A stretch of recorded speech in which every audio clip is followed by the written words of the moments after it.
Hi, my name is Morgan, and I'm here to introduce myself as a public speaker. I think that public speaking is definitely an important skill to have, especially because so many different fields require it as a baseline ability. For me personally, it's important because I want to be a zookeeper one day, and that would require me talking to large groups of people, but through educating them, just speaking to them one on one, and answering their questions about animals. So that's really important to me, and it should be important to other people as well, like business majors, foreign communications, and other people like that.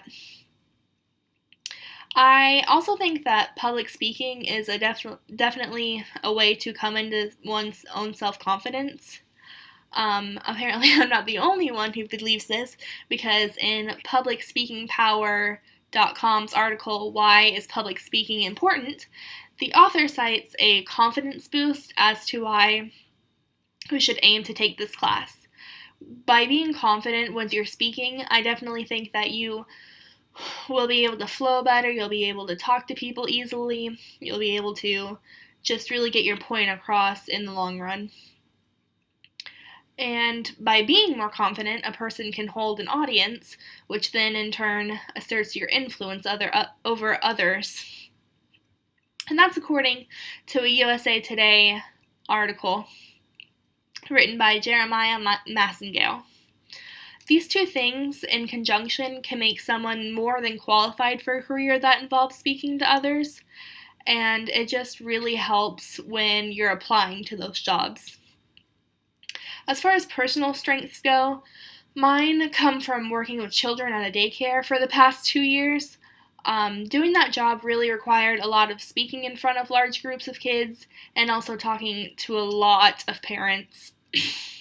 I think that those two things combined really helped me to become more comfortable in projecting my voice and also talking to people that I may not necessarily have been comfortable with speaking with in the first place.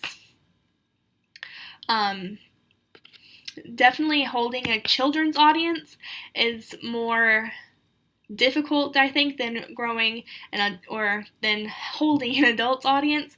But either way, it's definitely helpful to excuse me.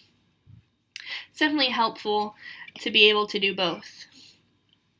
As far as improving goes, I definitely think that I could flow a little better when I speak. As you may tell, I kind of stammer over my words, and my thoughts really tend to get jumbled, and I don't really remember what I've even said in the first place. And I think that practice can really help with that for me. In a New York Times article called Secrets to Looking Confident While Speaking in Public, the writer really emphasizes that practice makes perfect, which I most absolutely agree with. In addition, to practicing, the Huffington Post suggests speaking in front of an unbiased and non-judgmental audience, which they really suggest would be a pet.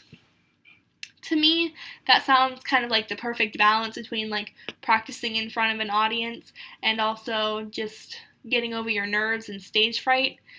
So with that, you can really just not choke like I just did. And even with an online class like this, I'm still nervous. This is probably my 100th take by now, and I'm sure other people are nervous now too. In a Forbes.com article written by writer Nick Morgan, he says that living in a blogger's age and the internet age, really, this is kind of like the future of public speaking, which I can definitely see, because if you're trying to talk to somebody halfway across the world, you can't really do that in person if you need to talk right away. So I think that's kind of an interesting point to look at, especially with this unconventional style class. After all, we do live in the internet age, and this seems to be how we're progressing with that. So, yeah. Thank you for listening to my speech. This is my note card. with my notes on it. And thank you.